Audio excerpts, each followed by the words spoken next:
जैसे हम तो आज का हमारा टॉपिक है relation between radius of nucleus and atomic mass number. तो एटॉमिक मास नंबर सबसे पहले पता होना चाहिए होता क्या है। तो जैसे कि कोई आपका एटम है, तो उस एटम का जो न्यूक्लियस है, उस न्यूक्लियस में क्या क्या होता है, एक तो न्यूट्रॉन होता है और एक होता है आपका प्रोटॉन। अब जो न्यूट्रॉन और प्रोटॉन दोनों के जो नंबर्स हैं, मतलब उनको ऐड कर दो आप, तो जो निकल के आएगा उसको हम क्या कहते हैं, एटॉमिक मास नंबर ए। तो इसका मतलब एक ऐसे डिफाइन हो गया, number of neutron plus number of proton. तो ये होता है आपका एटॉमिक मास नंबर। तो इसके और जो न्यूक्लियर रेडियस है उसके बीच में क्या रिलेशन है, ये हम एस्टेब्लिश करेंगे आज। तो देखो, ये भी आपको पता ही होगा कि जनरल इंफॉर्मेशन अबाउट एटम कि आपका जो मैक्सिमम मास होता है पूरे एटम का, वो किसमें होता है, न्यूक्लियस में आपका होता है। तो और जो मास ऑफ न्यूट्रॉन है और मास ऑफ आपका प्रोटॉन है, वो लगभग लगभग क्या होता है, सेम होता है। जो मास वैसे इन रियलिटी जो आपका मास आपका न्यूक्लियस न्यूट्रॉन का होता है, वो थोड़ा सा ज़्यादा होता है as compare to the proton. तो आपको क्या करना है कि ये प्रूव कर, मतलब ये एक रिलेशन स्टेब्लिश करना है किसके, न्यूक्लियस की रेडियस के बीच में और जो एटॉमिक मास नंबर है ए, इसके बीच में। तो एक इन्फॉर्मेशन इसके लिए चाहिए, बाकी डेरिवेशन आपका आराम से हो जाएगा। वो इन्फॉर्मेशन ये है कि जो न्यूक्लियर डेंसिटी है, मतलब जो न्यूक्लियस के अंदर जो पार्टिकल हैं, उनकी जो डेंसिटी है वो क्या है आपकी, वो हमेशा क्या रहेगी आपकी, सेम रहेगी, डेंसिटी सेम रहेगी। जो न्यूक्लियर के पार्टिकल हैं, किस तरीके से वो आपके अरेंज है वहाँ पर, उनकी डेंसिटी क्या रहती है, सेम रहती है। अब डेंसिटी अगर सेम रहती है तो डेंसिटी का एक फॉर्मूला होता है। क्या होता है density, rho equal to mass by volume. ठीक है।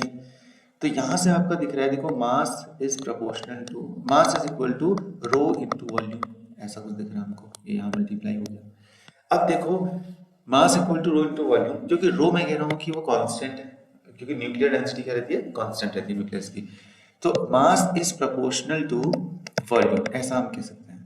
और अभी मैंने आपसे कहा कि जो मास है, ये मास किसका है, न्यूक्लियर मास किस किस से मिलकर बना होगा, एक तो मास ऑफ प्रोटॉन और दूसरा बना होगा मास ऑफ न्यूट्रॉन। और दोनों अप्रोक्सीमेटली क्या होते हैं, सेम होते हैं।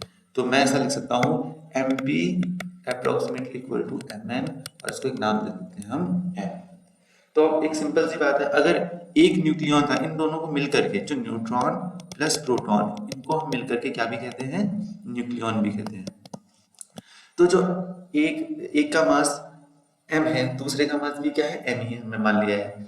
तो अब देखो, जो नंबर ऑफ न्यूक्लियस होते हैं, नंबर ऑफ न्यूक्लियन है, वो क्या होते हैं, प्रोटॉन प्लस न्यूट्रॉन।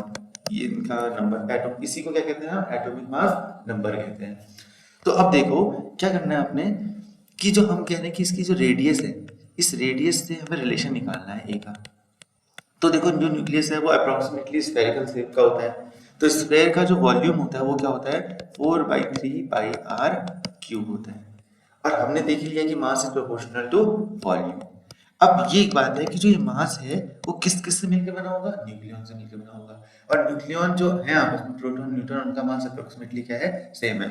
तो क्या मैं इसका ऐसा लग सकता हूँ कि एक न्यूक्लियन का मास m इनटू जितने भी हैं उनको हमने a लिख दिया, तो ये टोटल मास आ जाएगा, नहीं आ जाएगा। m इक्वल टू हम क्या लिख सकते हैं, एम ए लिख सकते हैं। यहाँ पर m क्या है, एक इंडिविजुअल का है, और ये टोटल उनके नंबर्स हैं, और ये आपका फाइनल टोटल मास कितना है न्यूक्लियस का, वो है। तो M A is proportional to हो जाएगा 4/3 पाई r क्यूब, क्योंकि m तो कांस्टेंट ही है, क्योंकि फिक्स ही होता है प्रोटॉन और न्यूट्रॉन का मास। 4/3 पाई, ये भी आपका क्या है, फिक्स ही है। तो बचा केवल क्या, a is proportional to r cube, हम लिख सकते हैं इसको। और इसको अगर मैं इधर ले जाऊं तो मैं ऐसा लिख सकता हूँ कि r is proportional to a⁻⁴ और जब ये प्रोपोर्शनलिटी का साइन हम लोग हटाते हैं तो हम क्या लिखते हैं, r is equal to r0 a⁻⁴, क्योंकि ये सब कांस्टेंट हमने हटाए थे, तो इनकी अगर आप वैल्यू पुट करेंगे तो ये r0 की जो वैल्यू आती है वो कितनी आती है, 1.2 फेक्टोमीटर। और 1 फेक्टोमीटर इक्वल टू कितना होता है आपका, 10⁻⁻⁻⁵ मीटर। तो इसका मतलब है कि आप अनुमान लगा सकते हैं कि न्यूक्लियस कितना छोटा होता है। और न्यूक्लियस का जो रेडियस है वो किस पे डिपेंड करती है, उसके मास नंबर पे डिपेंड करती है। अगर मैं फॉर एग्जांपल एक लूं कि अगर किसी पे नंबर ऑफ न्यूक्लियन, किसी एटम की नंबर ऑफ न्यूक्लियन 8 है, तो उसकी एटॉमिक रेडियस निकालनी है, मैंने न्यूक्लियर रेडियस निकालनी है, तो क्या करना पड़ेगा, ए की वैल्यू हमें 8 दे रखी है, तो आर इक्वल टू कितना हो जाएगा, r0 8⁻⁴ आर नॉट की वैल्यू मैंने 1.2 वैल्यू बता रखी है, इंटू 8 की पावर 1/3 का मतलब क्या हो गया, 2 हो गया, तो ये बन गया आपका 2.4 फेमटोमीटर। तो इससे हमें ये भी पता चला कि जो न्यूक्लियस की जो रेडियस है वो आपकी फेमटोमीटर की रेंज में होती है, बहुत ही स्मॉल होती है। तो ये आपका एक बहुत इंपॉर्टेंट रिलेशन है, इसको आपको याद रखना है, बहुत सारे कॉम्पिटिटिव एग्जाम में भी ये पूछा जाता है, इससे रिलेटेड जो क्वेश्चन होते हैं। जय सिया राम टू ऑल।